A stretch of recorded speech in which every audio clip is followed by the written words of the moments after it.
호흡계도 있고, 그리고 배설계도 있고, 그리고 순환계도 있고. 그래서 좀 짧게 줄여서 소, 호, 숨, 배라고 읽을 거야. 이 소, 숨, 배 이 기관계들이 어떤 작용을 하기 위한 통합적인 기능을 수행하냐면, 지난주에 배웠던 세포호흡에 대한 통합적인 기능을 수행합니다. 세포호흡을 하기 위한 통합적인 기능을 수행해준다. 그래서 지난 시간에 세포호흡을 자세하게 배웠던 거고, 이번 시간으로 내용이 좀 이어지는 거야.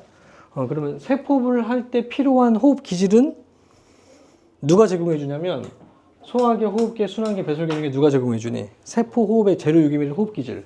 소화계가 제공해 주죠. 그래서 소화계는 이 세포호흡을 하기 위해서 소화계의 기능이 여러 가지 영양소의 소화와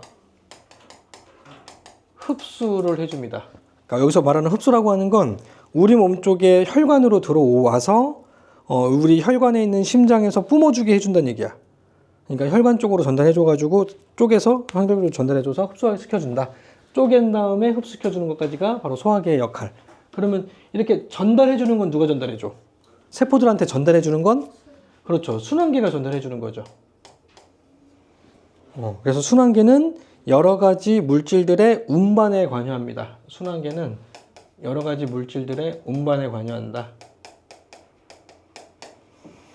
그럼 호흡계는 세포를 위해서는 뭘 제공해 주냐면 여러 가지 기체들을 제공해 줍니다. 그러면 세포를 할 때 유기물들을 완전 분해시켜 주기 위해서 필요한 기체가 무슨 기체?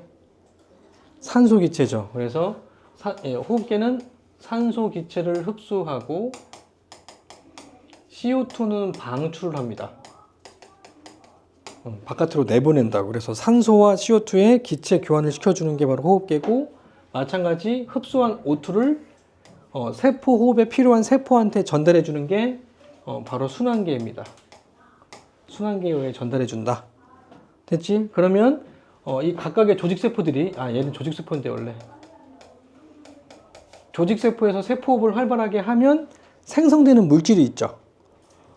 이 호흡기질하고 산소기체하고 합쳐져 가지고 생성되는 물질이 뭐야? 그죠? CO2와 물이 만들어지죠. 이 CO2와 물을 바로 노폐물이라고 하고, 생성된 노폐물을 배설계로 이동을 해줍니다. 이 생성된 이 노폐물인 CO2와 물, 그리고 단백질이 세포비에 이용되면 암모니아와 요소도 만들어줍니다. 이건 좀 이따가 자세하게 해줄 거야. 그래서 얘네들을 받아서 외부로 배출해주는 역할을 해주는 게 바로 배설계입니다. 우리 몸에 쌓고 있으면 안 되니까. 그래서 배설계의 기능은 여러 가지 배설물, 그리고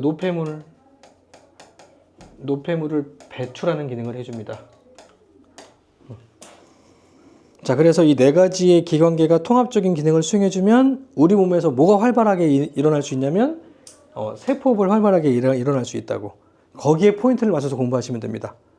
알겠죠? 그러니까 중학교 때처럼 소화계, 호흡계, 순환계, 배설계가 각각 따로따로 막 자세하게 공부하는 게 아니라 이건 세포 측면에서 어떤 기능을 하는지가 더 중요한 단원인 거야. 알겠죠? 거기에 포인트를 맞춰갖고 문제도 풀면 되고. 그래서 다시 이제 앞으로 넘어와서 이제 소화계부터 볼게.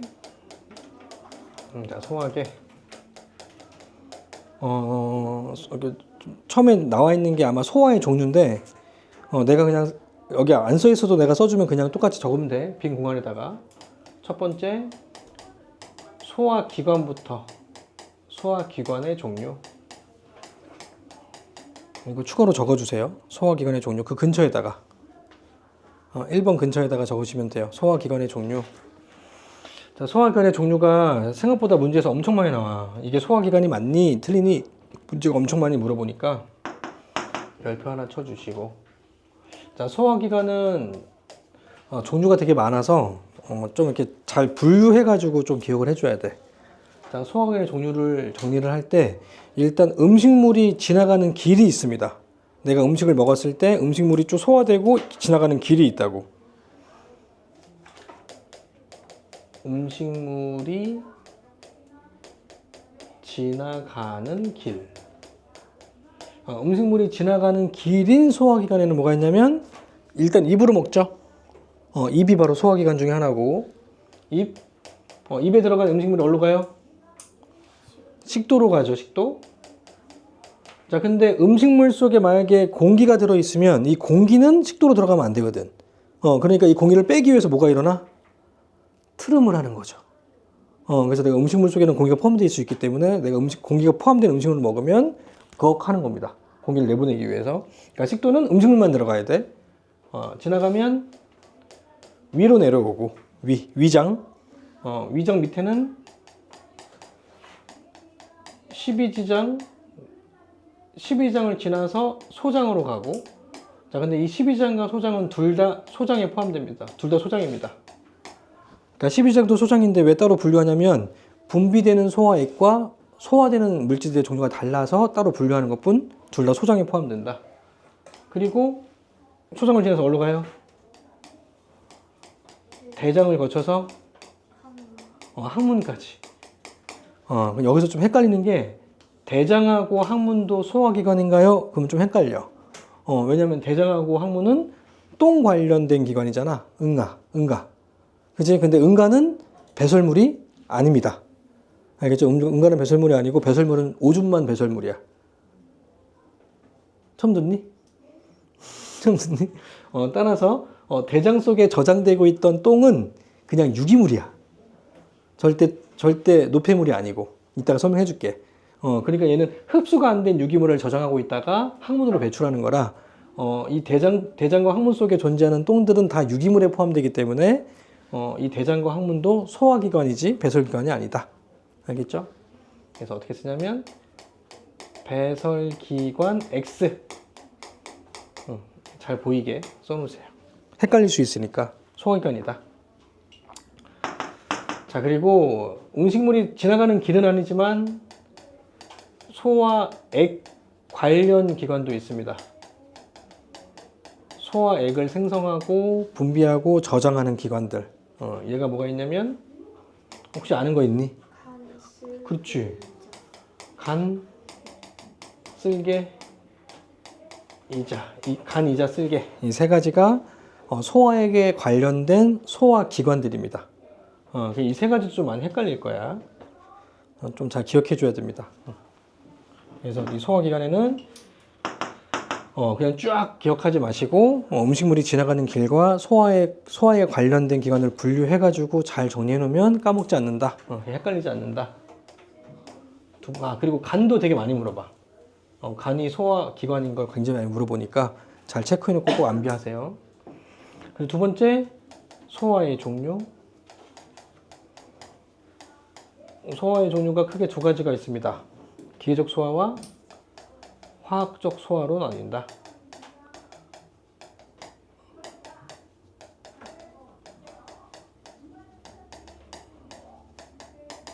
자, 그럼 기계적 소화하고 화학적 소화의 다른 점이 뭐냐면,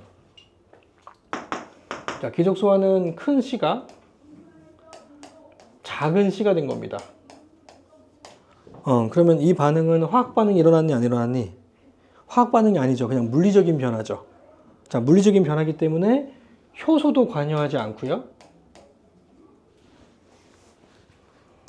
효소도 관여하지 않고 따라서 에너지가 방출되지도 않습니다. 그래서 이화작용이라고 볼 수 없다. 이화작용이 아니다. 그냥 단순하게 기계적으로 그냥 작아지는 것뿐. 그래서 물리적인 변화에 의해. 자, 그럼 화학적 소화는 어떻게 다르냐면 큰 C가 화학적 변화에 의해서 작은 A와 작은 B로 쪼개져야 돼요. 그러면 얘는 화학적인 변화가 일어났으니까 반드시 효소가 관여해야 되고요. 효소가 반드시 있어야 되고 그리고 에너지가 방출됩니다. 따라서 이 화학적 소화작용은 이화작용이다, 맞다, 틀리다. 맞다. 물질사 중에 이화작용이 맞다. 이화작용이다.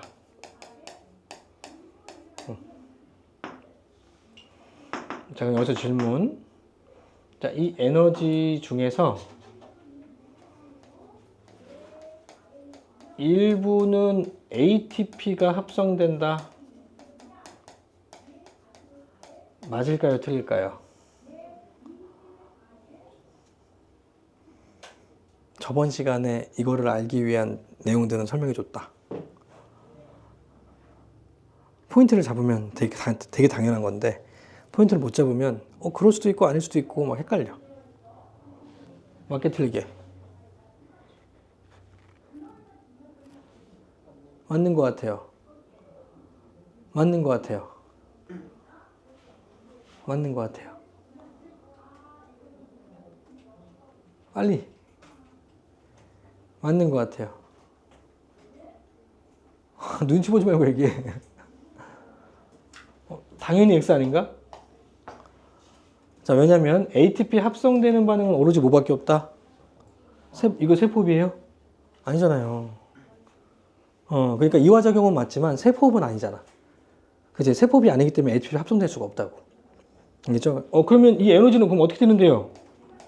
100% 열에너지로 바뀝니다. 그래서 내가 밥을 먹고 소화되는 중에는 내 몸의 체온이 올라갑니다. 알겠죠? 그래서 내가 매운 음식을 먹거나 짠 음식을 먹게 되면 더 온도가 많이 올라서 콧잔등에 막 열이 막 땀이 맺히죠. 이마에 막 땀이 맺히고 열 나고 어우 더워 막 이러잖아요. 소화될 때 열에너지를 방출하기 때문에 그래. 이해되죠? 당연히 X인 거야, 당연히. 왜냐면 지금 화학적 소화를 하는 목적은 세포 내부로 들어가게 하기 위해서 유기물들을 호흡기질 상태로 만들려고 하는 거란 말이야. 그러니까 화학적 소화가 끝나기 전에는 절대 세포흡이 일어나는 게 아니잖아. 그치? 이걸 끝나고 나서야 옮겨간 다음에 운반돼서 세포에 공급이 돼서 세포에 일어나야 되는 건데 그 전이기 때문에 세포흡이 일어나지 않아서 ATP 합성되지 않는다. 자, 그럼 그 예가 뭐가 있냐면, 자, 기적 소화의 예. 씹는 운동. 씹는 운동을 다른 말로 저작이라고도 배우죠. 저작. 기억나지? 그러니까 단순하게 으깨서 쪼개는 거니까 당연히 기적 소화. 그리고 우리 장들이 이렇게 꿈틀꿈틀 하면서 이렇게 으깨주잖아요. 이 쭈쭈바에 들어있는 쭈쭈바에서 내가 이렇게 짜면 쭈쭈바가 나오는 것처럼 내가 이렇게 으깨버리는 거라고, 장들이. 그래서 이걸 연동운동이라고 합니다. 연동운동 또는 다른 말로, 한글을 먼저 쓸게. 한글로는 꿈틀운동? 꿈틀운동으로 배웠지? 이게 농담이 아니라 진짜 꿈틀 운동이라고 바꿔놨어. 너무 재밌지 않니? 난 처음에 나 이거 장난치는 줄 알았어. 꿈틀 운동. 이게 바로 다른 말로 연동 운동. 자, 그리고 섞어주는 혼합 운동. 이런 것들이 대표적인 기적 소화고. 자, 그리고 소화액 중에 어떤 소화액은 기적 소화를 담당해? 2학년 때 배웠는데 아미노에스는 소화효소인데, 효소인데 쓸개즙이죠, 그렇죠? 쓸개즙의 작용이죠. 쓸개즙의 작용도 대표적인 기적 소화입니다. 자, 그럼 쓸개즙이 뭐 해주냐면, 자, 이 쓸개즙은 고체 지방을 액체 지방으로 만들어주는 게 쓸개즙의 기능입니다. 자, 그러면 고체에서 액체로 바뀌면 이 액체는 흐르잖아요. 또는 기름처럼 바뀌잖아. 그래서 그렇죠, 유화작용이라고도 합니다. 자, 근데 이게 고체든 액체든 지방이 그냥 지방이 됐으니까 물리적인 변화인 거죠. 분자 간에 그냥 거리만 벌어난 거지 화학적으로 변한 게 아니잖아. 그래서 기적소화인 거고, 따라서 이 쓸개즙은 쓸개즙이 작용한 것 자체가 기적소화니까, 자, 이 쓸개즙은 소화액은 맞지만 기적소화를 시켜주는 소화액은 맞지만 소화효소는 아닙니다. 소화효소는 X다. 이렇게 기억해 주면 되고, 자, 그리고 이 쓸개즙이 생성되는 생성장소 기억나니? 간에서 만들어지고 저장되는 장소가 쓸개고, 그리고 분비가 돼서 작용하는 장소는 12지장에서 작용을 합니다. 그래서 여기 관련된 간, 쓸개, 십이장 전부 다 소화기관인 거. 자, 그리고 화학적 소화의 대표적인 예가 여러 가지 소화 작용이 있죠. 자, 화학적 소화의 대표적인 예가 여러 가지 소화 효소에 의한 작용들. 뭐 대표적으로 쓸까요? 몇 가지만. 탄수화물의 소화 과정 간단하게 쓸게. 자, 우리가 먹는 주식이 뭐예요? 쌀 속에 들어있는 영양소는 녹말, 탄수화물 중에 녹말. 녹말을 내가 먹으면 녹말을 옆에가 막혀 있다.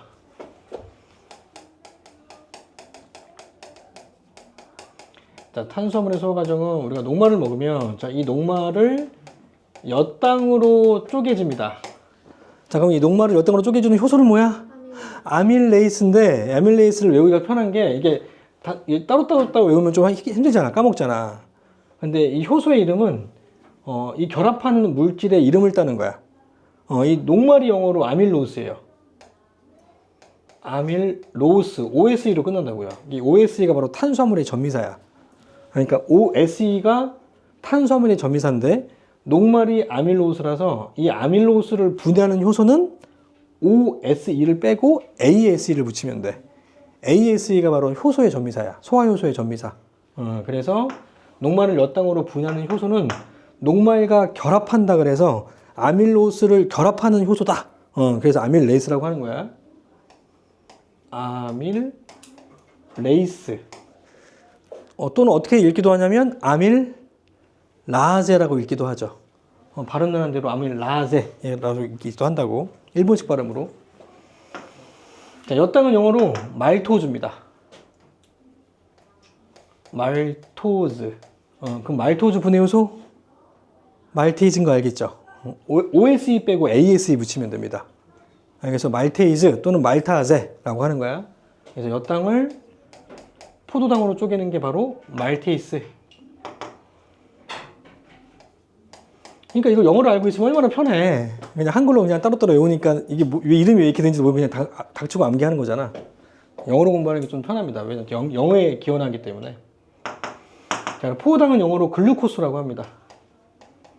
글루코스. 근데 글루코스 분해 요소는 없죠? 글루코스가 최종 분해 상태니까 얘를 분해하는 효소는 없는 거죠. 물론 세포 호흡의 효소들이 전부 다 얘를 분해하는 효소긴 합니다. 하지만 얘가 단위체이기 때문에 여기서 더 쪼개진 단위체는 없는 거지. 그지? 자, 그 다음에 단백질. 이것도 좀 써놔. 글씨가 점점 조그매지긴 하는데. 그리고 나중에 이제 서태 볼 때도 웬만하면 좀 이렇게 이으면서 써. 쓸 게 많다고 해서 막 짜내지 말고, 이 정도는 그래 좀 알고 있는 게 좋아. 내가 되게 간단하게 썼잖아, 그지? 원래 막 입에서는 뭐 하고, 소화샘은 뭐가 있고, 다 정리해야 되는데 그런 거 하나도 안 쓰고 그냥 간단하게 쓴 거니까 이 정도는 좀 알고 있는 게 좋습니다. 자, 단백질. 자, 단백질을 소화 효소는 일단 첫 번째 쪼개지는 게 폴리펩타이드로 쪼개집니다. 폴리펩타이드. 들어봤지? 자, 펩타이드가 바로 아미노산과 아미노산의 결합인데 폴리, 많다. 알겠죠? 펩타이드 결합이 많이 있는 물질. 그래서 이 이 단백질이 있으면 이렇게 자르는 게 아니라 듬성 잘랐을 때 그 한 덩어리가 바로 폴리펩타이드라고 합니다. 알겠죠? 이때 관여하는 효소가 펩신이라고 합니다. 펩신. 물론 처음부터 활성화되어 있지는 않지만 활성화되지 않은 상태에다가 펩신으로 이제 활성화되면 단백질을 쪼개서 폴리펩타이드로 쪼개지고. 자, 그리고 폴리펩타이드를 쪼개면 다이 또는 트리펩타이드로 쪼개줍니다. D 또는 트리펩타이드, 그러니까 펩타이드 결합이 2개 또는 3개 있다, 그런 뜻이죠. 알겠죠? 이 D 또는 트리펩타이드를 다른 말로 펩톤이라고도 합니다. 들어봤니, 펩톤? 펩톤이라고 안 하나, 요즘에? 이렇게 쪼개는 효소가 누구냐면 트립신. 이자액 속에 들어있는 트립신. 그리고 마지막으로 D 또는 트리펩티드를 마지막 최종 분해 상태인 아미노산으로 쪼개는 게 자, 그럼 아미노산으로 쪼개려면 이 또는 D 또는 트리펩티드에 들어있는 펩티드 결합을 끊는 거잖아. 그렇죠? 그 펩티드 결합을 끊는 거.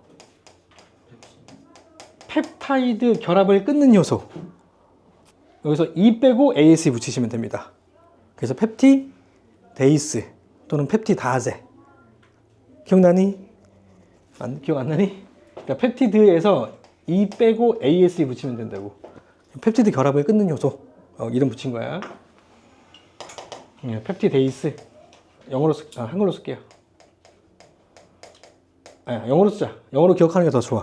펩티드에서 E 빼고 AS 붙이면 되니까. 펩티데이스 또는 펩티다제.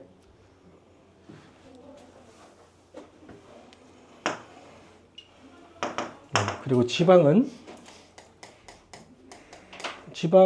원래 글리세롤 한 분자와 지방산 3개로 이루어지는 거 아니? 이 큰 덩어리가 글리세롤이고, 글리세롤. 이 글리세롤은 우리가 항상 접하는 물질 중에 하나야. 로션에 많이 들어있는 게 글리세롤이야. 로션. 그리고 우리가 샴푸를 쓰면 샴푸를 머리 감고 났을 때 물로 헹궈도 이 머릿결이 막 이렇게 미끈미끈하지 않니? 이게 막 푸석푸석하고 막 이렇게 뻑뻑하지 않잖아요. 샴푸에다가 글리세롤을 집어넣으면서 기능성의 샴푸를 만든 게 지금의 우리 샴푸야. 옛날 샴푸는 되게 뻑뻑했어. 그래서 린스가 필요했었어. 린스를 안 뿌리면 되게 뻑뻑했다고. 근데 지금은 린스 성분이 좀 포함되어 있는 거죠. 샴푸 자체에. 그 린스 성분이 바로 글리세롤입니다. 그래서 우리 몸에서 분비되는 물질 중에 지용성 물질도 있고 수용성 물질도 있잖아. 지용성 물질을 녹여주는 기능을 해주는 거야. 그래서 미끈미끈하게 해준다고. 뻑뻑하지 않게. 그리고 이 한 가닥은 지방산. 그럼 이 글리세롤을 어디서 갖고 오냐면 샴푸 속에 들어가는 글리세롤과 그리고 로션 속에 들어가는 글리세롤. 돼지 비계에서 얻습니다. 버려지는 돼지 비계. 그러니까 뭐 찌크리만한테 어차피 똑같아. 성분은 똑같은데 그냥 갖고 오는 거 거기서 갖고 올 뿐이야. 그래서 싼 어떤 그 화장품 같은 경우에는 약간 피부 트러블이 생기는 게 이 동물성 그 기름이 사람한테 민감하게 작용해서 알레르기 반응을 일으키기도 하는 거야. 그럼 비싼 건 어디서 갖고 오냐면 비싼 화장품 있잖아. 막 조그만 병인데 막 30만 원, 40만 원 하는 거. 뭐 SK2 막 이런 거. 걔는 다 식물성에서 지방을 갖고 와. 식물성 원료에서 지방을 갖고 오니까 양이 되게 적어. 그래서 비싸게 받는 거야. 근데 확실히 트러블은 좀 적긴 한데 큰 차이는 없다. 그래서 이 지방을 쪼개면 글리세롤에 지방산 1개 붙어 있는 거랑 지방산 2개 붙어 있는 걸로 쪼개지는데, 이 글리세롤에 지방산 1개 붙어 있는 걸 뭐라 그래? 모노글리세리드, 그치? 확실히 얼마 전이라 기억하는구나. 글리세리드. 그리고 얘는 지방산 2개. 이렇게 쪼개는 효소 이름 혹시 기억나니? 종하고. 뭐라고? 기억 안 나요? 이것도 외우면 되는데 어떻게 외우냐면, 지방이 영어로 뭐게? fat이라고 하면 안 됩니다.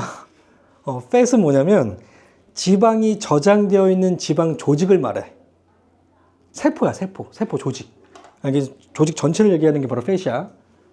그러니까 이 지방은 뭐냐면 순수하게 지방 덩어리만 얘기하는 거야. 지방이 저장되어 있는 세포 조직을 얘기하는 게 아니라. 그러니까 이 지방은 영어로 리피드라고 합니다. 리피드. 그러면 이 리피드 분해 효소는 어떻게 할까요? 리피드 분해 효소는 I하고 D 빼고 ASE 붙이면 됩니다. 라이페이스가 되는 거지, 그지? ID 빼고 ASE 붙이면 라이페이스가 되는 거지. 그래서 라이페이스 또는 리파아제라고도 읽죠. 이 정도 좀 기억하는 게 좋아. 이 리파아제가 들어있는 곳이 바로 이자액입니다. 이 정도는 좀 기억하자. 이자액 속에 리파아제가 들어있다. 그래서 지방을 모노글리세리드와 지방산 2개로 쪼갠다. 이거는 다시 한번 리마인드 하면서 좀 정리하고, 서태할 때도 한 번씩은 좀 써봐. 한 번 딱 쓰는 거니까. 그래서 이렇게 쪼개면 소화 과정이 끝나서 의의가 있지, 의의. 여기 같이 해줘야지. 자, 기적 소화와 화학적 소화의 의. 옆에 공간 있니? 없니? 따로 쓸까? 자, 의.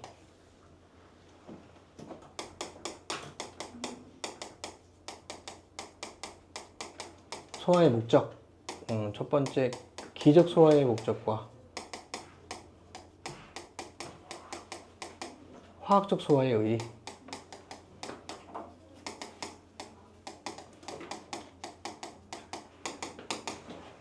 자, 기계적 소화의 목적은 기계적으로 쪼개서 표면적을 늘리는 거지. 원래 한 덩어리였을 때는 효소가 한 개밖에 결합 못 하는데 내가 여러 개로 쪼개면 쪼개진 것마다 전부 다 효소가 결합할 수 있기 때문에 효소가 더 잘 결합하게 하려면 쪼개야지. 큰 덩어리의 얼음보다 작은 덩어리의 얼음이 빨리 녹는 것처럼 표면적이 드러나서, 그래서 기적 소화는 표면적을 늘려서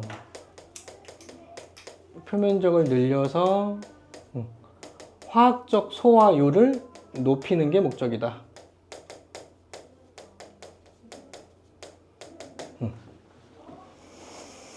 자, 그러면 화학적 소화의 목적은 뭐냐면, 자, 화학적 소화는 세포 내로 흡수될 수 있게 하려고 합니다. 있게 함. 말이 좀 긴데, 그러니까 세포 내부로 흡수될 수 있는 형태로 만들기 위해서 화학적으로 쪼개야지, 기계적으로 아무리 내가 세게 때려봤자 절대 세포 내부로 들어갈 만큼 작아지지는 않는다. 왜냐면 우리의 세포막은 뭘로 이루어져 있니? 세포막이 이루어져 있는 물질은 뭐니? 안 배웠나? 인지질 이중충 들어봤니? 안 배우나? 그러니까 지용성과 수용성이 동시에 있는 그런 물질이라서 이게 화학적인 어떤 성질이 맞아야지만 통과할 수 있어. 크기만 무조건 작다고 통과할 수 있는 게 아니라, 자, 화학적인 어떤 그게 맞아야 통과할 수 있어서 화학적인 소화를 일어나야지만 세포 내부로 통과할 수 있게 된다. 그래서 화학적 소화의 목적, 뭐야? 기적 소화가 아니라 화학적 소화의 의. 이거 잘못 쓴 거 알면 좀 알려줘. 계속 쳐다보고 있더라, 어쨌든. 화학적 소화의 의는 세포 내부를 흡수하게 할 수 있는 크기를 만들어주는 게 목적이다. 그래서 이제 흡수 과정이, 이 흡수 과정에다가는 별표 치시고, 이건 단독으로 나오기도 합니다. 그리고 암기형으로 자주 나옵니다. 암기형으로 어떤 과정을 거쳐서 물질들이 흡수가 되는지 잘 나옵니다. 자, 그럼 우리 몸에서 이 소화된 영양소가 흡수되는 곳이 어디예요? 무슨 장? 소장이 어디?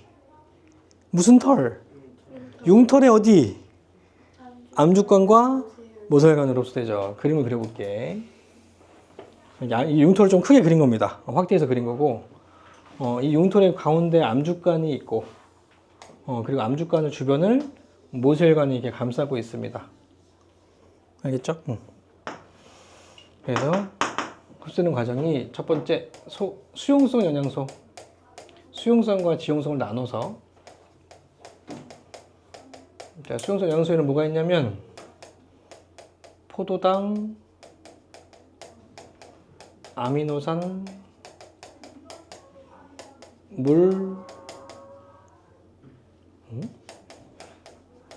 무기염류, 수용성 비타민. 자, 수용성 비타민에는 뭐가 있냐면 B하고 C가 있습니다. 그래서 이러한 수용성 물질들은 어떻게 흡수가 되냐면, 수용성 물질들이 일단 들어가는 곳이 융털의 모세혈관으로 들어옵니다. 그러니까 최종 분해 상태이기 때문에 세포를 통과할 수 있다 없다? 최종 분해 상태는 통과할 수 있죠. 그러니까 이 융털도 뭘로 이루어져 있니? 융털도 세포로 이루어져 있잖아.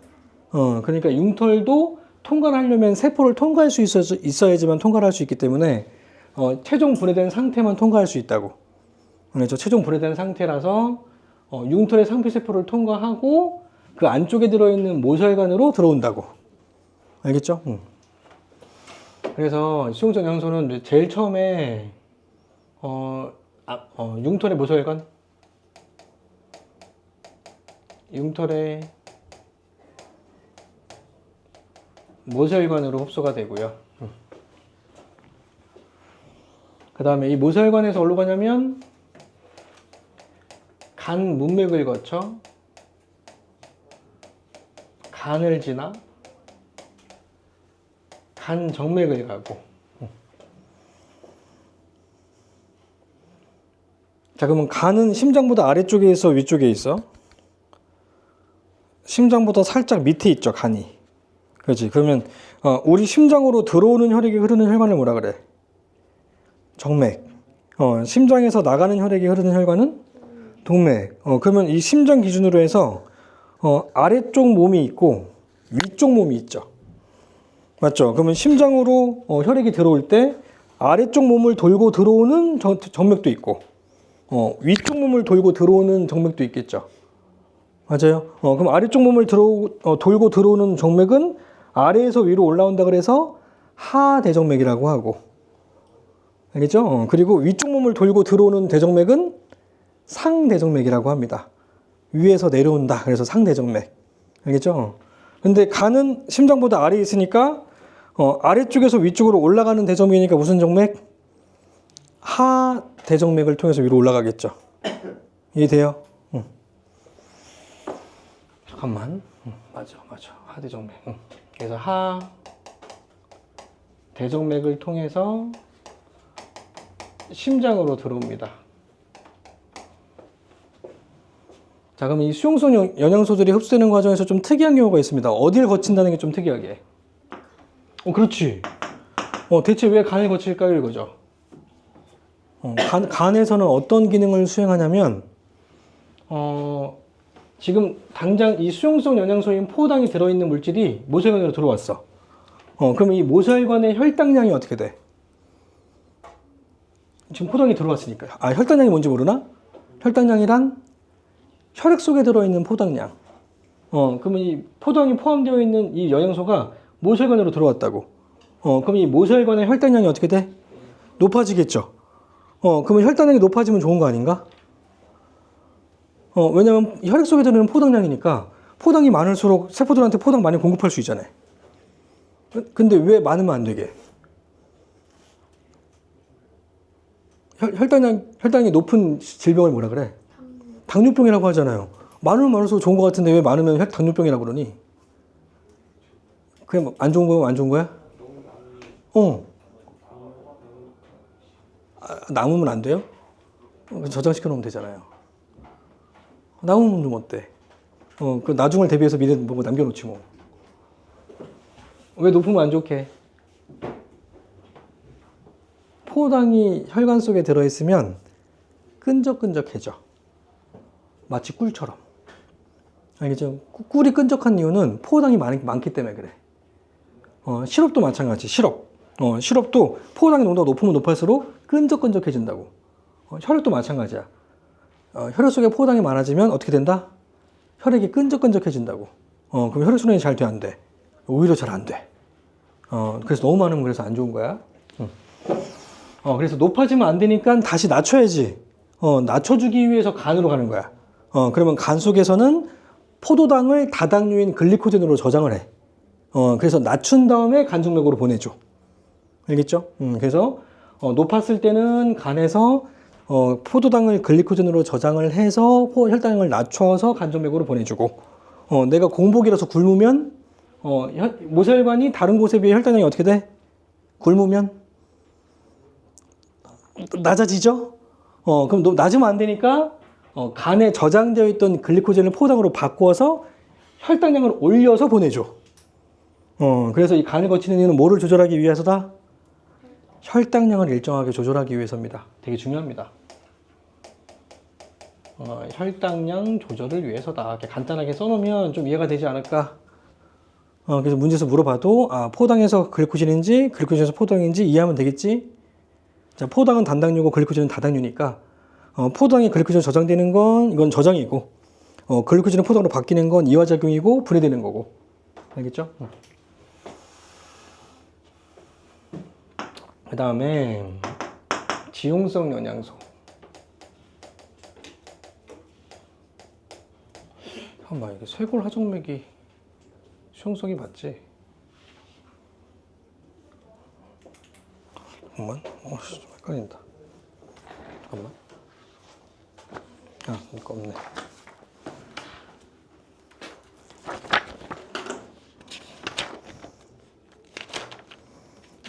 내가 저번에 이론서 주지 않았나? 아, 앞에.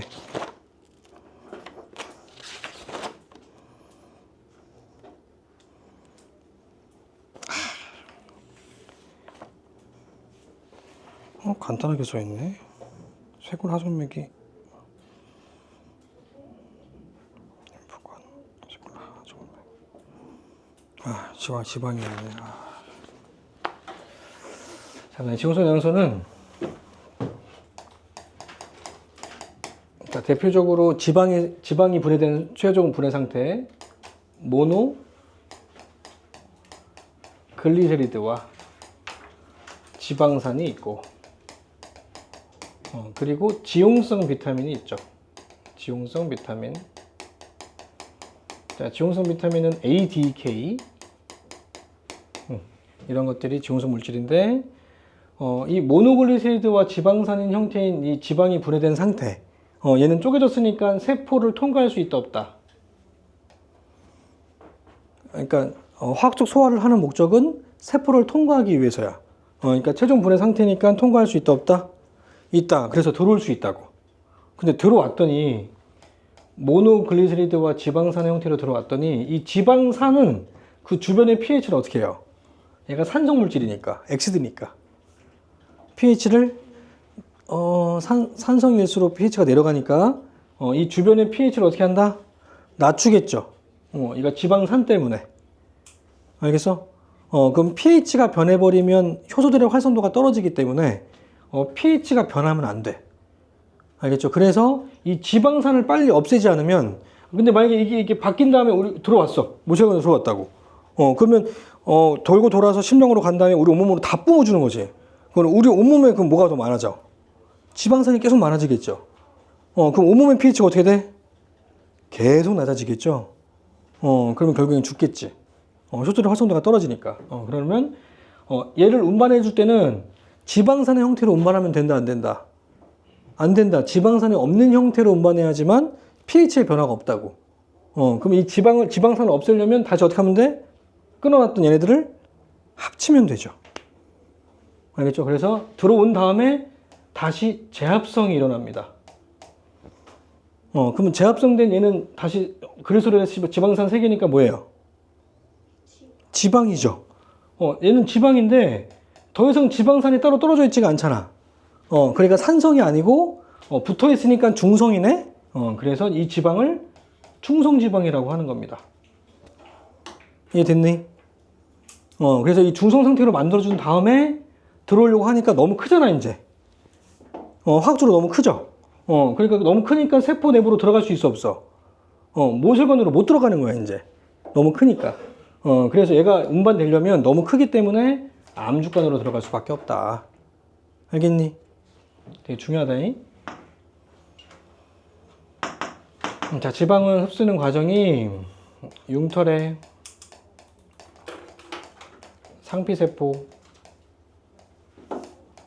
상피세포에서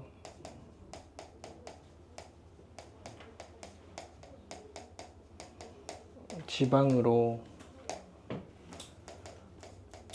재합성되어 암주간으로 들어간다.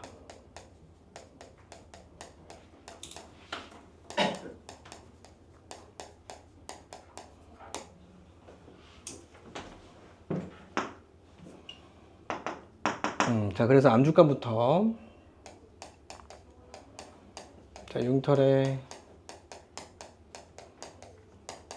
자, 그럼 암주간에 들어가 있는 상태는 지방이 어떤 지방 모노글리세리드와 지방산의 형태야, 아니면 합성된 지방의 형태야?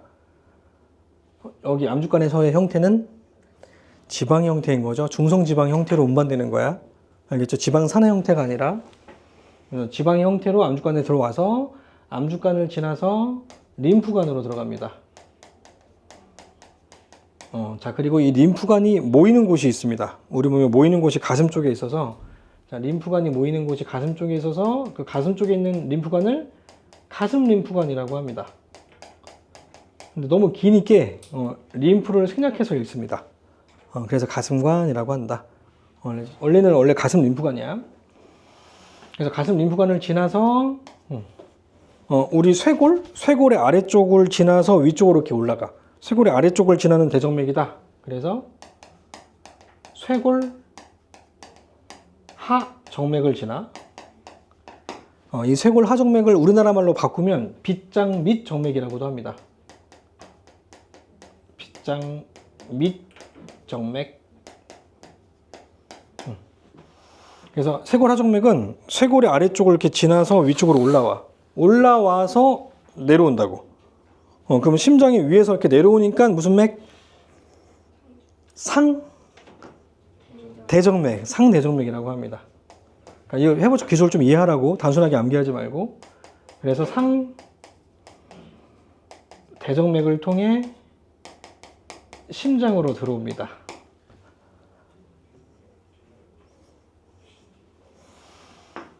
자, 그러면 뭐 당연한 건데, 여기 있는 이 심장하고 같은 심장이요, 다른 심장이요?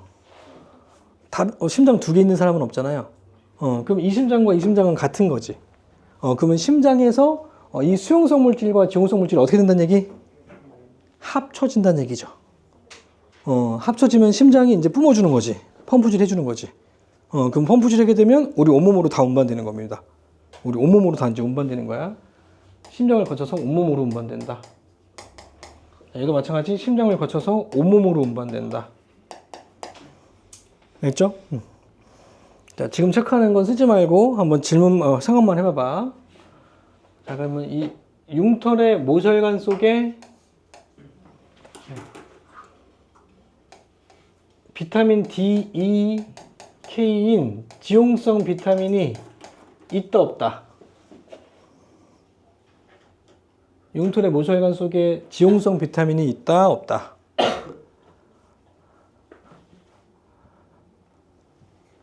헷갈려? 당연히 있는 거. 이 온몸에 이 모혈관도 포함되는 거야. 다 뿜어주는 거라고. 알겠어? 그럼 반대로 이 가슴 림프관 속에 포도당이 있다 없다? 포도당은 수용성 물질인데 있다.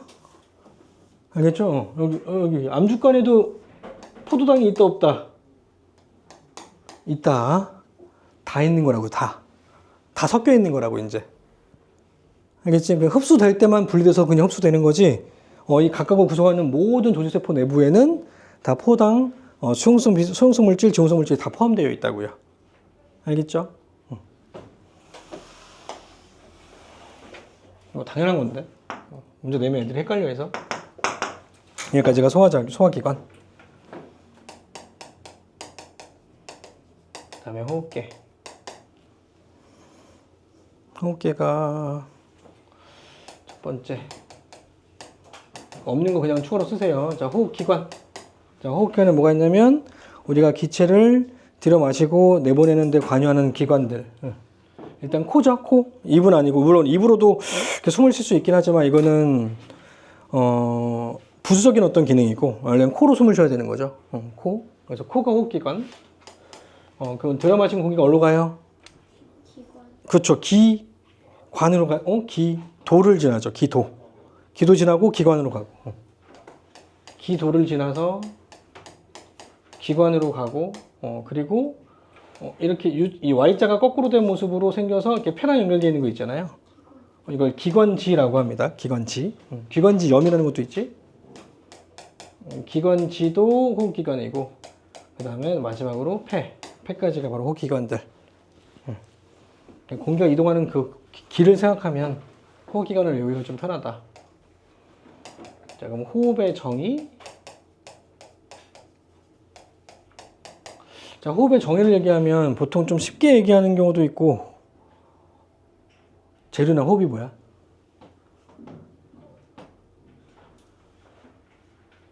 호흡이 뭐야? 아는 대로. 호흡. 근데 막 떠오르는 말이 있지만 말하기 좀 그러니? 호흡이 뭐야? 숨 쉬는 거라고 보통 대답하지 않나? 숨 쉬는 건 초딩. 우리는 그 중3이니까. 그지? 그러니까 호흡이라고 하는 건 숨 쉬는 게 아니고. 근데 이걸 숨 쉬는 거로 생각하면 좀 안 되는 게 뭐냐면, 세포호흡도 호흡이잖아. 세포호흡은 숨 쉬는 게 아니잖아. 그렇지? 그러니까 세포호흡의 호흡을 설명할 수가 없죠. 숨 쉬는 거라고 얘기하면. 그래서 모든 호흡을 다 설명할 수 있게 정의를 하면, 숨 쉬는 게 아니고, 네 글자로, 기체교환입니다. 기체교환. 자, 이 호흡은 기체교환과 동의어라고 생각하셔도 됩니다. 자, 호흡이 뭐냐면 기체교환이요. 이렇게 대답하면 됩니다. 나중에 구술 면접할 때도 자, 호흡이 뭐니? 기체교환입니다. 하면 돼요. 알겠죠? 그래서 이 호흡의 종류는 뭐가 있냐면 크게 두 가지가, 물론 세 가지가 있는데 세포호흡은 빼고 외호흡과 내호흡으로만 구분하자. 외호흡과 내호흡으로 나뉩니다. 자, 그러면 외호흡이든 내호흡이든 둘 다 호흡이니까 다 뭐냐면 둘 다 기체교환이란 말이야. 단 대상이 다른 거지. 누구와 누구 사이의 기체교환, 누구와 누구 사이의 기체교환. 따라서 외호흡과 내호흡을 정확히 구분하려면 누구와 누구 사이의 기체교환인지를 구분해 줘야 되겠지. 그지? 그래서 외호흡은 처음으로 내가 공기를 들여 마신 공기가 처음으로 들어오는 곳이 어디예요?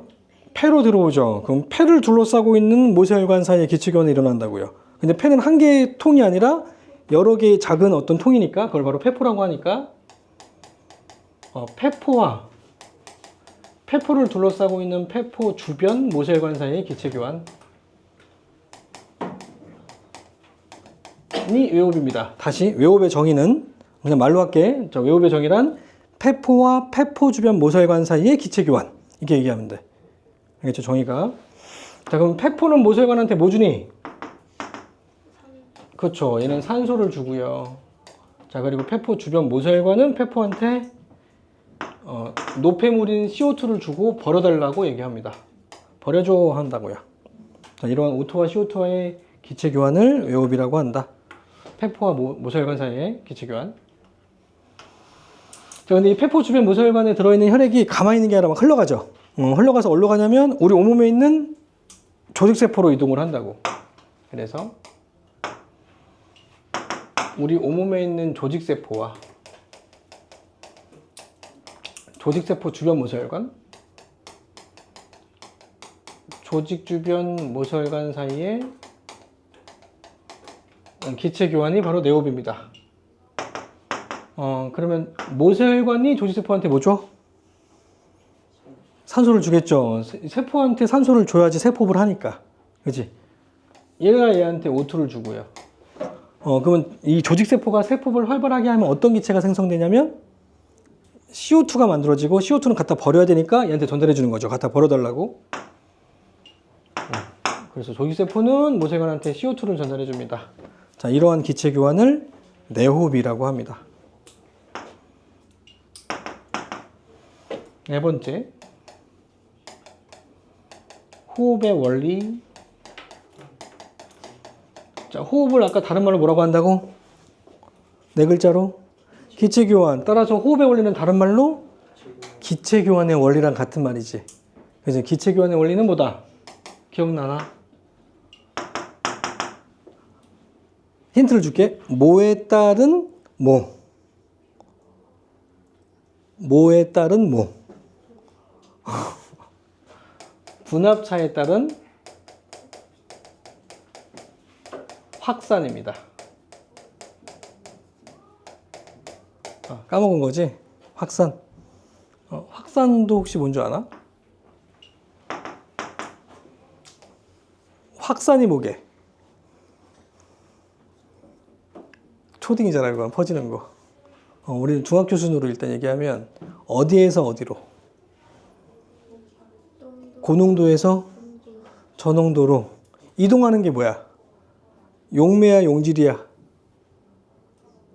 용질 이동하는 거죠.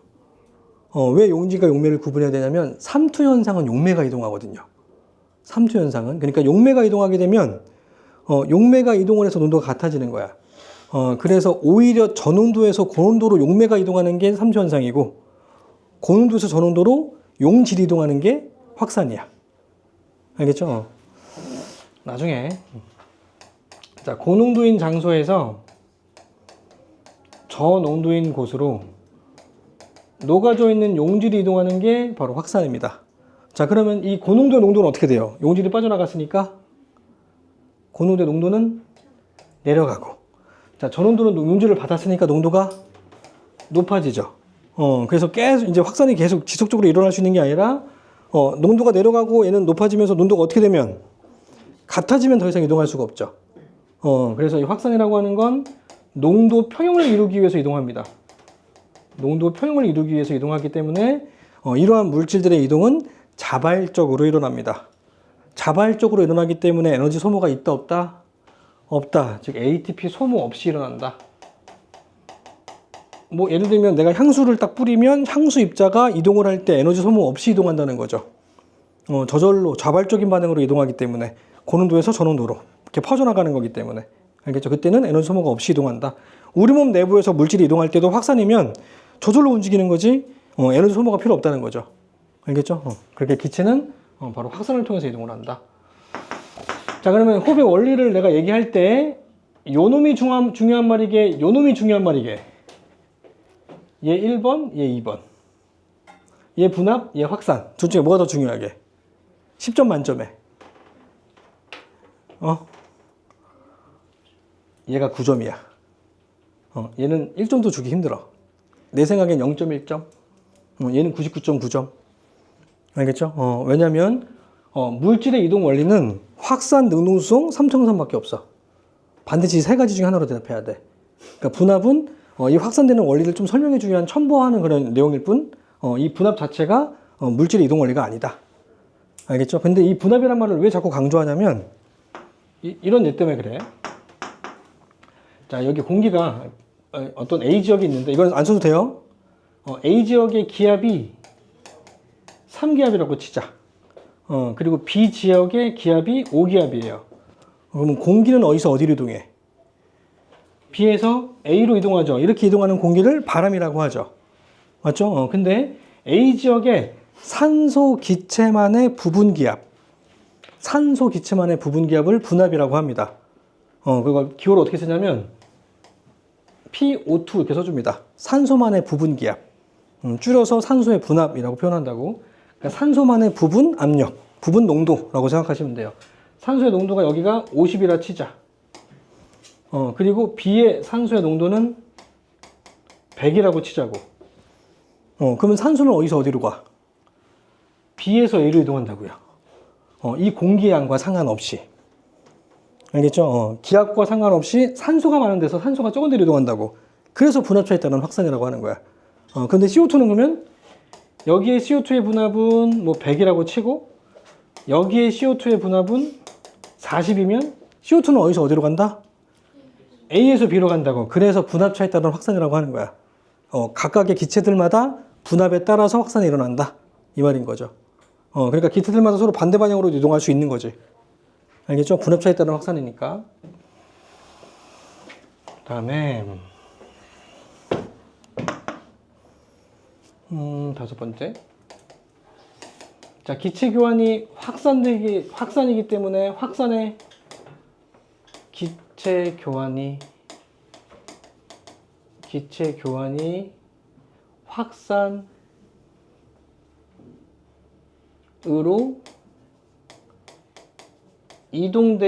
이동에 따른 장점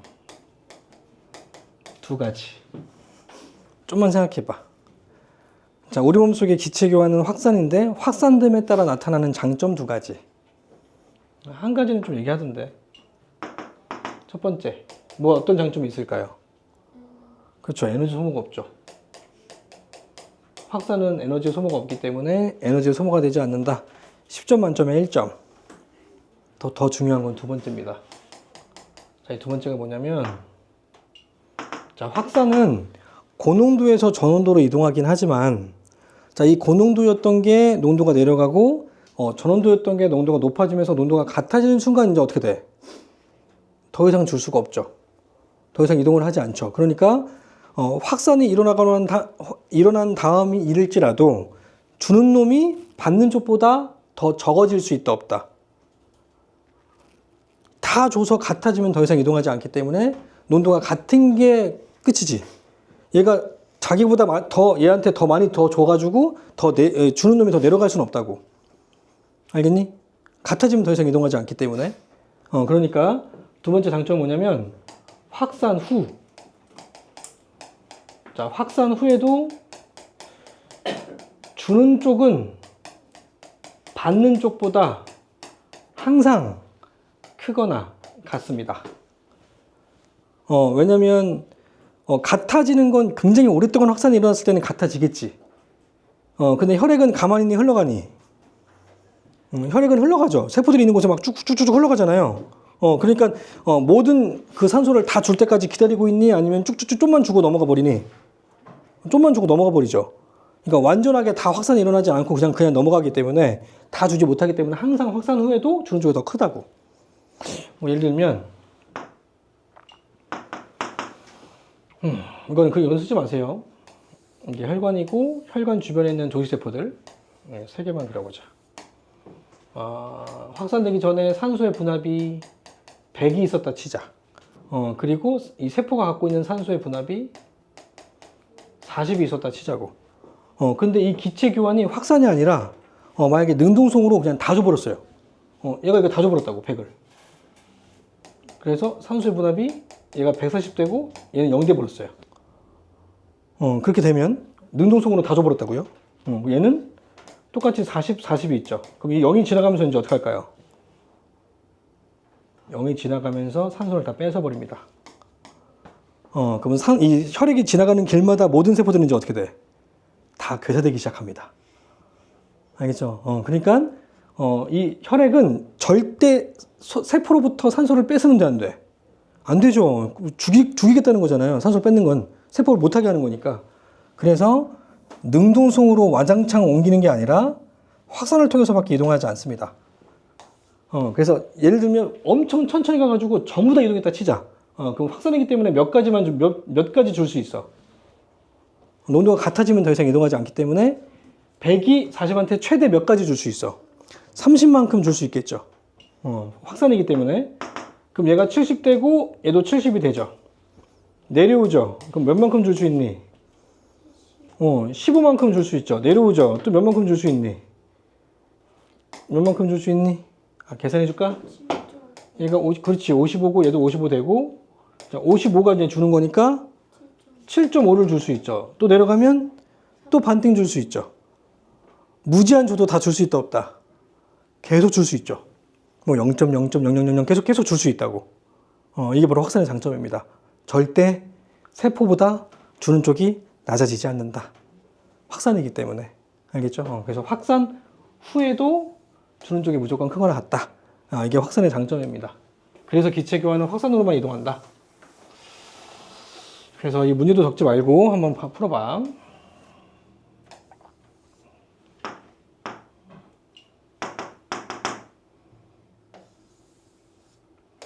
얘가 폐고요.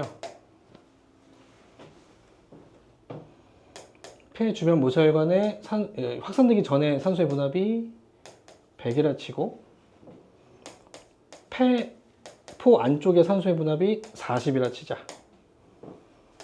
그리고 확산되기 전에 모세혈관 속에 CO2의 분압이 40.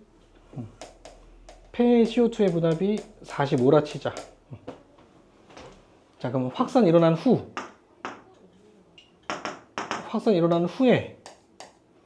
O2의 분압은 어떻게 될까요? 여기서 산소를 주는 쪽은 누구야? 폐야, 모세혈관이야? 산소를 폐가 주니, 모세혈관이 주니? 폐죠. 그럼 주는 쪽은 폐죠. 그리고 아니지. 맞구나. O2를 얘가 그럼 이렇게 될 수 없잖아. 이거 잘못 썼네. 폐가 무조건 커야지. 산소를 주는데. 이거 잘못 썼어. 이게 100이고, 이게 40이고, 얘가 45고, 얘가 40이고. 그럼 주는 쪽은 폐고, 받는 쪽은 요놈인데, 이거는 신경 안 써도 돼. 왜냐면 내가 정리해줄 때 확산 후였잖아. 그러니까 얘는 비교할 필요 없고 확산 후를 보면 돼. 그러니까 확산 후에는 주는 쪽은 누구냐면 폐잖아. 그럼 확산 후에 혈액 속에 들어있는 O2의 분압은 주는 쪽인 100보다 어때야 돼? 얘는 받는 쪽이니까. 주는 쪽보다 작아야 된다고요. 알겠니? 얘는 주는 놈, 혈관은 받는 놈이니까 확산 후에 받는 쪽은 주는 놈보다 작거나 같아야 된다고요. 이해됐니? 그럼 CO2의 분압은 40보다 어때야 돼요? 자, CO2를 주는 거는 혈액이잖아. 모혈관이 주고 얘는 받는 쪽이니까 주는 놈은 확산 후에도 어때야 된다? 받는 놈보다 크거나 같아야 된다고. 요 놈을 물어본다고요. 네모로. 알겠니? 별거 아니죠?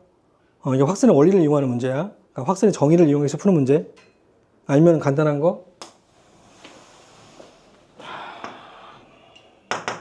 자, 다음에 순환기관.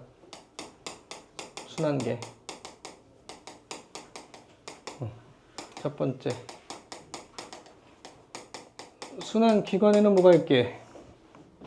순환계는 종류 두 개. 크게 두 가지만 쓰면 됩니다. 그렇죠. 심장과 혈관이죠. 심장과 혈관만 정리하면 되겠다. 두 번째. 뭐 용어들이 좀 나오죠. 심방은 좀 나중에 정리하면 되니까. 정맥. 정맥은 심장으로 들어온, 동맥 먼저 나오니?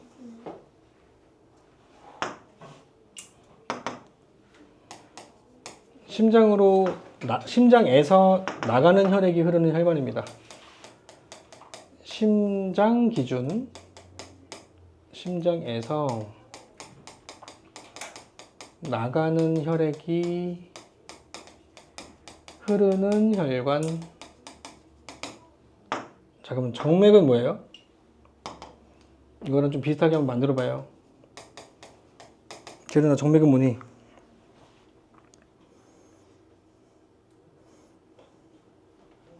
어디 기준? 정맥의 정의. 재련아, 심장에서 들어갈 수는 없잖아. 심장으로 들어오는 혈액이 흐르는 혈관. 그러면 동맥이든 정맥이든 기준이 뭐다? 심장이다. 알겠죠? 어디로 가는지가 중요한 게 아니고 심장에서 나가면 무조건 동맥이고 심장으로 들어오면 무조건 정맥입니다. 알겠죠? 심장 기준이야, 심장. 폐로 가든 어디로 가든 간으로 가든 어디로 가든 심장에서 나가면 다 동맥입니다. 그러니까 다른 어떤 기관들을 기준으로 실수하지 않게 조심하고. 자, 그 다음에 동맥혈과 정맥혈. 동맥혈, 정맥혈에다가 별표. 굉장히 중요하다. 별표.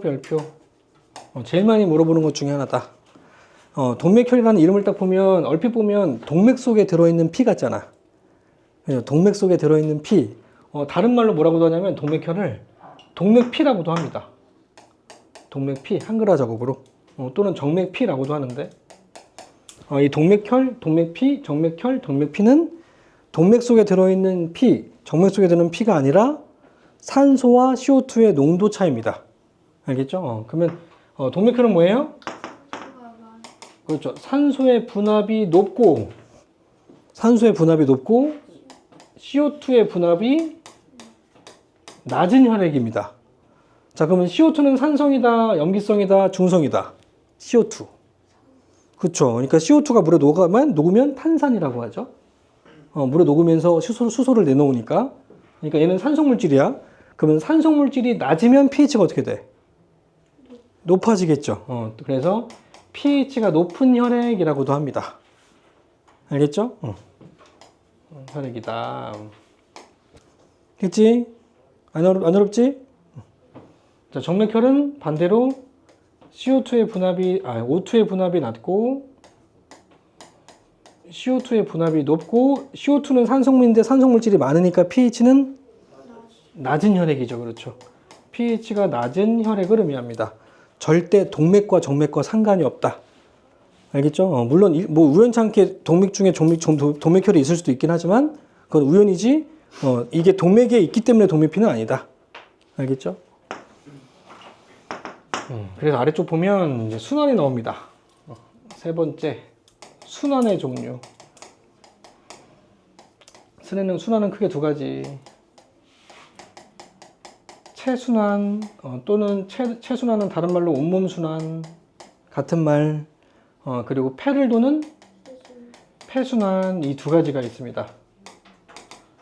자, 이 폐순환과 체순환이 각각 순환이기 때문에 이제 슬슬 이제 졸리니 눈 감으면 안 된다. 심장에서 나와서 심장으로 들어가면 순환이야. 심장에서 나와서 심장으로 들어가면 순환인데, 그러니까 지금 내용을 많이 까먹었으니까 지금 잘 머릿속에 정리해서 넣어놔. 이따가 내용 보면서 풀지 말고. 이게 심장인데, 위아래로 이렇게 구분해주면 위쪽은 뭐다? 심방. 좁은 아래쪽은 기억나지? 심실이라고 하고, 좌우를 구분하면 이 심장을 내가 마주보고 있는 거라서 이렇게 마주보고 있다고 생각하면 돼. 나를 보고 있다고 생각하면 돼. 내 쪽에 있는 심장을. 그럼 이쪽은 무슨 쪽? 이쪽은 나한테는 무슨 쪽? 오른쪽이죠. 그러니까 이쪽이 우고, 이쪽이니까 마주보고 있으니까 여기는 좌쪽인 거죠. 그래서 우심방, 우심실, 좌심방, 좌심실인 거지. 이해돼요? 그러면 심방이 넓어, 심실이 넓어? 심방이 넓죠. 심방이 넓으니까 들어가는 곳이 넓은 곳이게, 좁은 곳이게? 넓은 곳으로 들어가죠. 넓으니까 혈압이 낮기 때문에 들어올 수 있겠죠. 넓으면 혈압이 낮아지니까. 그러면 좁으니까 혈압이 높아서 나오는 방.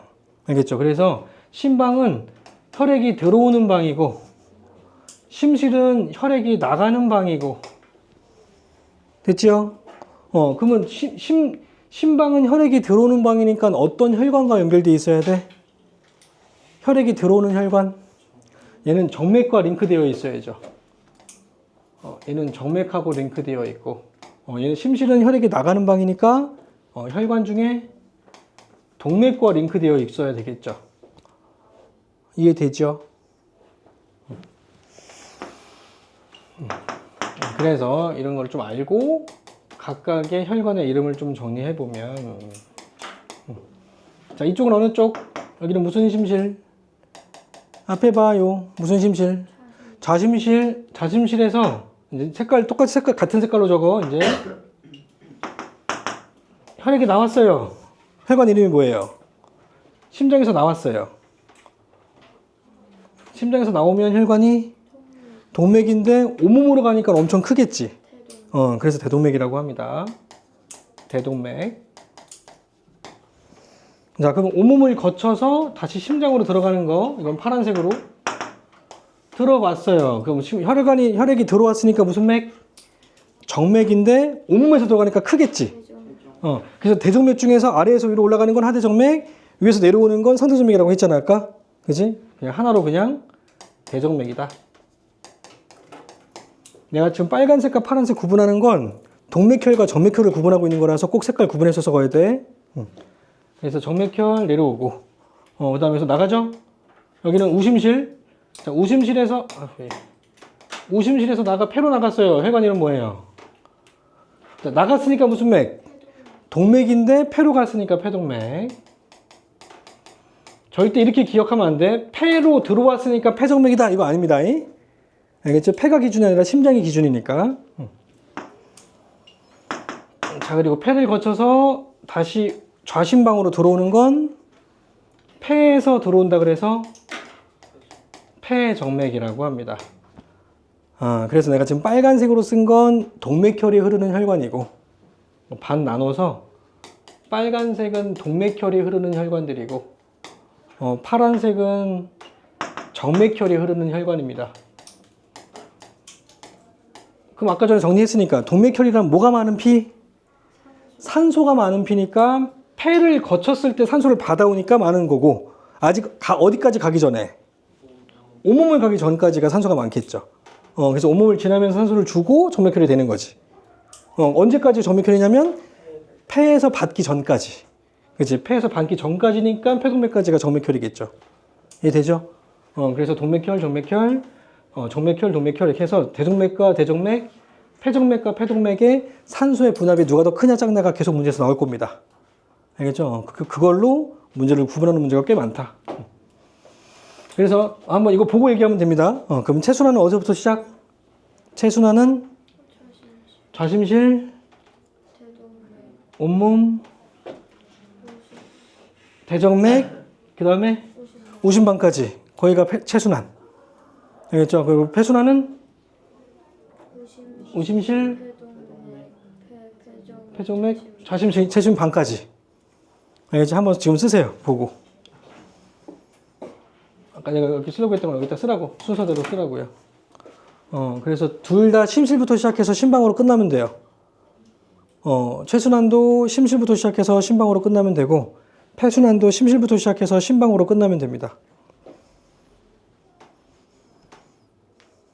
모르지 않지? 다 쓸 수 있죠? 재료는 괜찮지? 다 써봐. 모르면 알려줄게. 물어봐.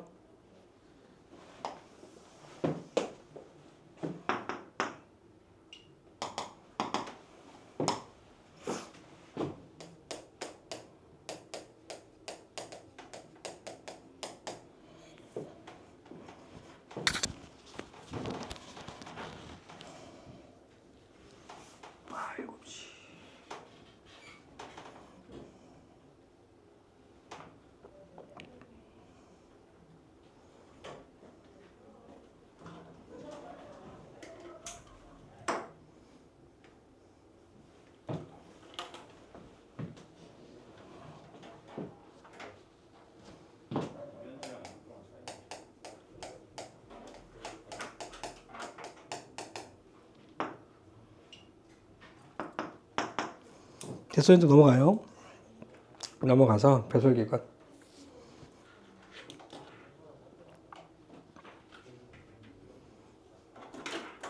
세림이 잘 몰라? 다 썼죠? 넘어가. 다음 주 넘기면. 자, 배설기관에 뭐가 있냐면, 오줌 관련 기관들이 배설기관입니다. 오줌 관련. 그래서 오줌을 만드는 콩팥. 다른 말로 신장이라고도 하고요. 같은 말. 콩팥, 신장 같은 말. 그리고 오줌이 이동하는 곳. 뭐 오줌관, 뭐 모아지는 방광, 그리고 오줌을 싸기 위한 요도, 그죠? 그런 것들. 등등등. 방광은 쓸까요? 뭐 방광, 등등등. 이것들이 바로 배설기관들이다. 오줌 관련 기관들. 두 번째는 중요합니다. 노폐물의 배출 과정. 오늘 배우는 것 중에 가장 중요합니다. 이게 노폐물의 배출 과정은 네 가지의 기관계의 기능을 다 이해하고 있어야 풀 수 있기 때문에 오늘 배운 것 중에서 가장 통합적인 어떤 그 개념이다. 그래서 수능에서 가장 많이 나오는 형태가 이 노폐물의 배출 과정입니다. 노폐물의 물론 너네들은 수능을 안 보긴 하지만 통과도 나오지 않나? 내용을 정확하게 내가 몰라가지고 통과도 이제 내년에 할 거긴 한데 노폐물의 배출 과정.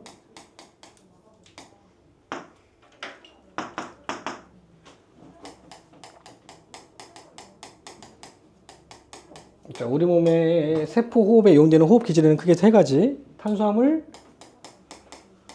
지방, 단백질. 탄수화물, 지방, 단백질. 이 탄지단이 세포에 이용할 수 있는 유기물이라서 호흡 기질이라고 부릅니다. 물론 소화돼서 최종 분해 상태에서 쓰이는 거죠.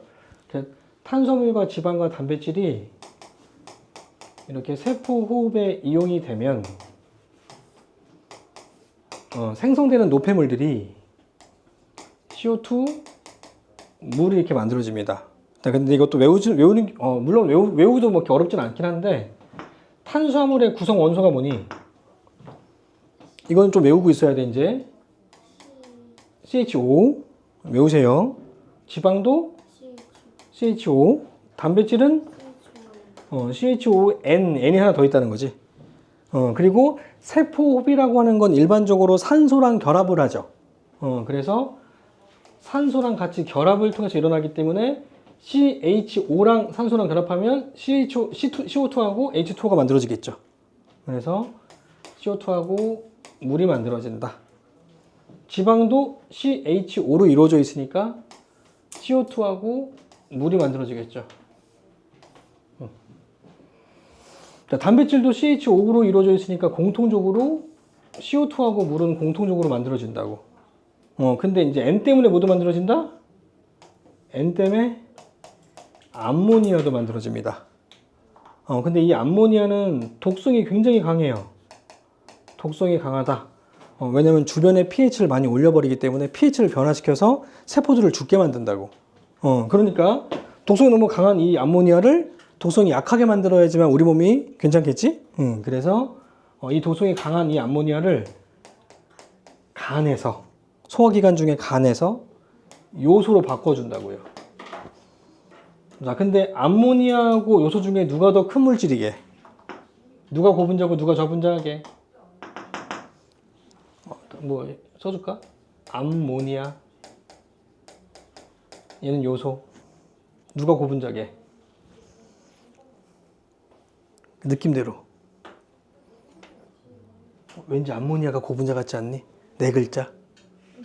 얘는 2글자. 되게 조그매 보이잖아, 요소. 근데 얘가 훨씬 크대. 얘가 분자량이 훨씬 크다고요. 그러니까 암모니아는 저분자고 얘는 고분자. 그러면 저분자가 고분자가 되는 이 작용은 무슨 작용? 동화작용이죠. 그럼 동화작용이니까 뭐가 들어가야 돼? 에너지가 필요하죠. 따라서 ATP를 써야지만 만들 수 있는 거야. 알겠죠? 이때 에너지가 들어가는데 이 에너지를 제공해 주는 게 바로 ATP라고요. 그러니까 이 요소로 바꿔주는 이 작용은 불필요한 작용이라면 안 하는 게 낫죠. 내가 에너지를 안 쓰는 게 좋지. 그럼에도 불구하고 에너지를 쓰면서까지 요소를 바꿔주는 이유는 독성을 약하게 하기 위한 우리 몸이 잘 물질을 하기 위한 그 활동 중에 하나라고요. 알겠죠? 에너지를 써가면서까지도 일부러 요소를 바꿔주니까.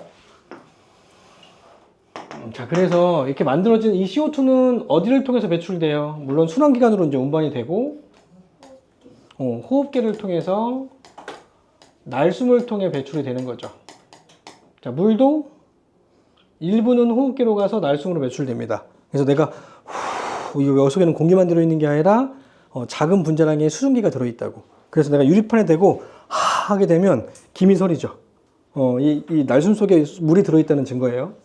물론 많진 않지만 적은 양이긴 하지만 미량은 날숨으로 배출되고 대부분은 그렇죠. 배설계를 통해 오줌으로 배출됩니다. 알겠죠?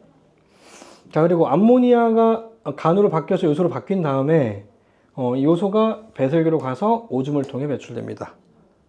이게 노폐물의 배출 과정. 그럼 여기서 노폐물이 뭐냐면 얘네들 다 노폐물들이에요. 요 놈들이 전부 다 노폐물입니다.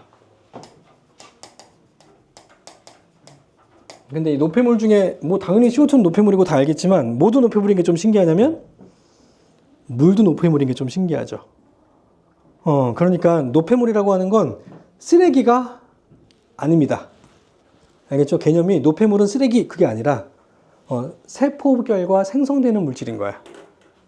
알겠죠? 내가 필요하든 필요 없든 세포결과 생성되는 것 중에서 내가 필요한 물질, 내가 되게 중요하게 생각하는 그 주산물 빼고 나머지는 전부 다 노폐물이라고 합니다.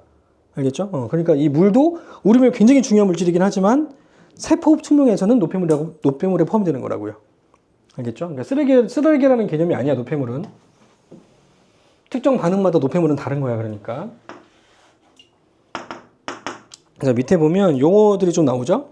처음에 배설 나오니? 노폐물 먼저 나오니? 자, 노폐물의 정의. 내가 정의를 정확하게 정리해 줄 테니 개념적으로 헷갈리지 말자. 알겠죠? 정확하게 이해를 해서 개념적으로 헷갈리지 말자고 이제. 자, 노폐물이란 세포호흡의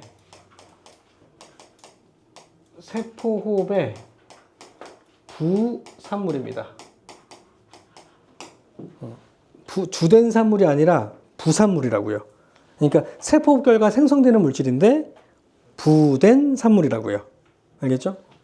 그럼 비교. 주산물은 뭐예요? 주된 산물. 즉 목표. 세포를 하는 목적은 뭐를 만들기 위한 거? 그게 뭐예요? 어떤 형태로? 그 ATP죠. 세포호흡은 뭘 만들기 위한 목적이 있다? ATP 만드는 게 목적이라고요. 따라서 ATP 빼고 전부 다 뭐예요? 다 노폐물이에요. 알겠죠? 세포결과 생성되는 물질 중에 ATP를 제외한 거의 다 모든 물질들이 다 노폐물이라고 부릅니다. ATP만 중요하니까. 자, 주산물은 ATP인데 이 ATP를 제외한 나머지 물질이라고 생각하면 됩니다. 그러니까 이걸 이렇게 써놓으면 노폐물의 ATP 같은데 잘 구분해서 잘 적어놔? 이거 아니요? 이거 얘 아니다잉? 지우자 그냥. 안 되겠어. 헷갈릴 것 같아. 나중에 시험 틀릴 수도 있어. 그래서 부산물의 예로는 뭐가 있냐면 ATP를 제외한 나머지니까 CO2, 물, 암모니아, 요소 이런 것들이 바로 노폐물들입니다. 알겠죠? 자, 그러면 배설물은 뭐냐면 배설물은 자, 노폐물 중에서 질소가 포함되어 있는 노폐물이 포함된 노폐물. 말이 좀 긴데 간단하게 배설물이란 질소성 노폐물을 바로 배설물이라고 합니다. 그러니까 이 질소 노폐물이 배설물이니까 배설물에는 반드시 어떤 노폐물이 포함되어 있어야 돼? 반드시 암모니아와 요소가 포함되어 있어야 돼요. 알겠죠? 그러니까 암모니아 요소만 배설물은 아니고 암모니아와 요소가 포함된 노폐물을 이 배설물이라고 합니다. 알겠죠? 그러면 배설은 뭐냐면 배설은 노폐물을 배출하는 작용을 말합니다. 노폐물을 배출하는 작용. 자, 그럼 개념을 좀 이제 한번 물어볼게. 뭐 하츠 투 하츠? 걔가 좀 유명한 걸그룹이니? 근데 틀리게 말한 거야? 아니면 뭐 잘 말한 거야? 잘 말했어? 어떤 애가 또 이상하게 얘기해가지고 막 나를 우롱하더라고. 모른다고. 하츠 투 하츠가 춤을 막 춰요. 춤을 막 춘다고.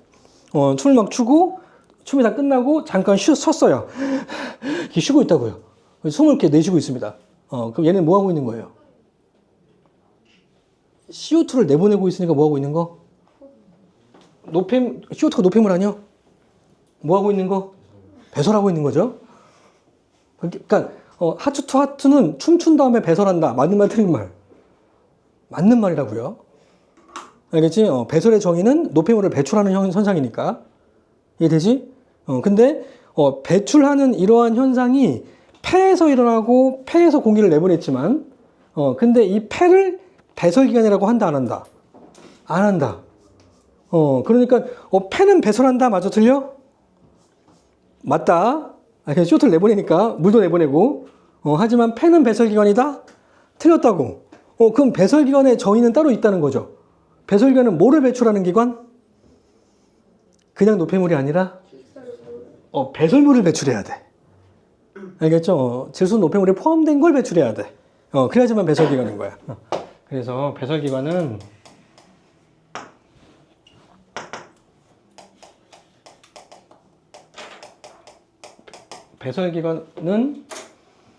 배설물을 배출하는 기관이다. 이렇게 이해하시면 됩니다. 배설물을 배출하는 기관. 살짝 이제 알겠니? 좀 구분 조금 살짝 돼요. 문제 풀면서 좀 다지고 모르면 자꾸 보면서 봐. 자, 여기서 예외. 뭐 예? 똥? 뭐라고 써 있니? 흡수되지 않는 영양소 써 있니? 너무 저렴하다. 자, 흡수되지 않는 영양소. 흡수되지 않는 영양소. 자, 이 말이 좀 긴데 쉽게 얘기하면 똥인데 얘는 노폐물입니까? 맞다 틀리다. 정의로 생각하시면 됩니다. 찍지 말고 정의로. 노폐물의 정의는 뭐야? 그쵸? 흡수가 돼서 심장으로 가서 운반돼서 세포들이 세포 결과 생성되는 게 노폐물인 거잖아. 근데 얘는 아예 흡수가 안 됐죠. 그러니까 세포 내부에서 세포비 대수 안 됐어. 안 된 거죠. 아예 이용 자체가 안 된 거죠. 알겠죠? 그러니까 노폐물이 아니지. 이해돼요? 그래서 이 똥은 노폐물이 아니기 때문에 영양소라고 얘기하는 거예요. 흡수되지 않은 영양소, 다른 말로 얘기하면 유기물입니다. 따라서 그러면 이 유기물을 이용할 수 있는 생물도 있나요? 네. 우리 장 속에 드는 대장균이 이용하잖아요. 알겠죠? 이 대장균이 내 몸속에 들어있는 그 영양소를 이용해서 숫자를 막 늘리고 번식을 한다고요. 알겠죠? 근데 음식 속에 대장균이 묻어있으면 되게 나쁘다고 얘기하잖아. 근데 대장균 자체가 나쁘지 않아. 대장균도 단백질이잖아. 대장균 이렇게 먹으면 영양소라니까요.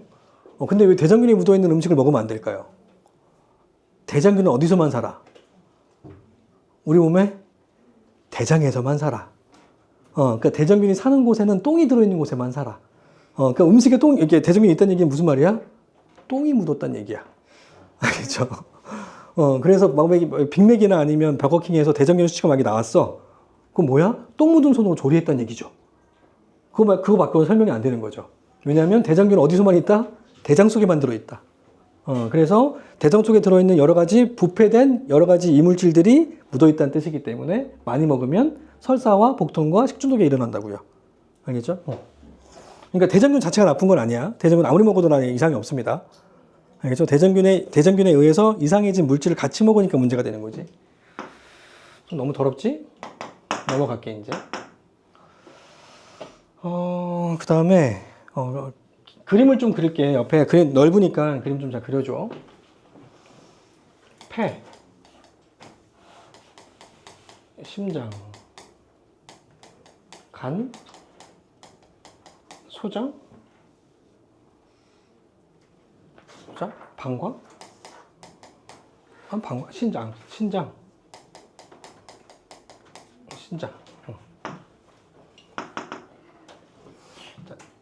심장에서 간으로 가는 혈관 뭐예요? 혈관의 이름. 간동맥. 알겠죠? 동맥은 동맥인데 간으로 가서 간동맥. 얘가 간동맥. 간에서 심장으로 갔어요. 간정맥. 그러니까 순간적으로 간 기준으로 봤을 때 심장에서 들어왔죠.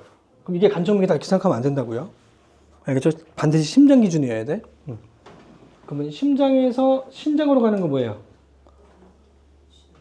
신동맥. 또는 한글화 작업으로 콩팥동맥과 같은 말. 알겠죠? 신동맥. 다른 말로 콩팥동맥. 같은 말이다. 그리고 신장에서 심장으로 들어가는 혈관 신정맥 또는 콩팥정맥 같은 말. 그리고 소장에서 간으로 가는 혈관은 뭘까요? 소장에서 간으로 가는 이 혈관은 동맥이야, 정맥이야? 붙일 수가 없죠. 왜냐면 심장이 아니잖아.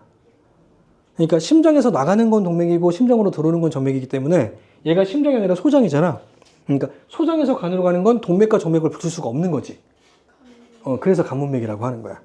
알겠죠? 간으로 가는 문맥이다. 그래서 간문맥이라고 합니다. 됐죠? 이런 해부 구조는 좀 알고 있는 상태여야 되고, 자, 밑에 보면 문제가 있습니다. 요소의 농도. 자, 요소의 농도가 신동맥과 신정맥이니? 맞아요. 신동맥이 크다, 신정맥이 크다. 자, 이 신장은 무슨 기관? 배설기관. 자, 배설기관은 배설물을 배출하는 기관이죠. 그럼 배설물 중에 하나가 요소지. 그러면 이 신장을 지나면서 요소가 어떻게 돼요? 배출되지. 그러면 지나고 나면 요소의 농도가 어떻게 돼야 돼? 낮아져야지. 알겠죠? 그래서 요소의 기능, 이거는 배설기관의 기능을 물어보는 거야. 그러니까 단순하게 암기한 물어보는 게 아니라 따라서 요소의 농도는 반드시 신동맥이 커야 됩니다. 암기하지 말고 해부학적 구조로 기능을 이해하시라고요. 그래야지 안 까먹어. 암기하면 안 된다. 두 번째 또 요농이니? 요소 농동인데 간동맥이 크다, 간정맥이 크다. 요소가 간을 지나면서 어떻게 돼? 암모니아로 바뀌죠. 그죠? 아니지. 반대지. 암모니아가 간을 지나면서 요소로 바뀌죠? 그러니까 간을 지나면 요소 농도가 어떻게 돼야 돼? 증가돼야지, 오히려. 간증맥이 더 커야지. 이해돼요? 그러면 이 간도 배설기관이라고 할 수 있는 거 아니에요? 요소 막 늘리고 막 줄이고 하는 거 아닌가? 그럼 간도 배설기관이라고 할 수 있는 거 아닌가? 뭐라고? 맞아요. 배설기관의 정의는 배설물을 배출해야 돼. 바깥쪽으로 배출해야 된다고. 근데 간은 독성이 약한 배설물을 높은 배설물을 독성이 약한 배설물로 바꿀 뿐이지 이 배설물을 배출하는 건 아니죠. 그러니까 절대 간은 배설기관일 수는 없다. 알겠죠? 좀 헷갈릴 수 있다고 순간적으로. 그래서 간은 절대 배설물일 수가 없다. 배설기관일 수가 없다. 소화기관이다. 세 번째, 암모니아의 농도. 암모니아의 농도는 간동맥, 간정맥 누가 더 크다? 간정맥이 크겠죠. 간을 지나면서 커지니까. 뭔 소리야? 암모니아가 요소로 바뀌니까 간을 지나면서 낮아져야 되겠죠. 이해됐어요? 이것도 물어볼 수 있어. 추가로 산소의 분압이 폐 동맥이 크다, 폐 정맥이 크다 이렇게 물어볼 수 있는 거죠. 폐 정맥이 크다. 이 폐를 지나면서 산소가 더 높아지니까 오히려 폐 정맥의 산소 분압이 높아져야죠. 알겠죠? 맞지? 이게 정맥인데 산소 농도가 더 높다고요? 정맥과 동맥혈은 상관이 없다고. 폐를 거치면 많아지는 거니까. 여기까지 하고. 네. 한 번에서 간 지나고 간정맥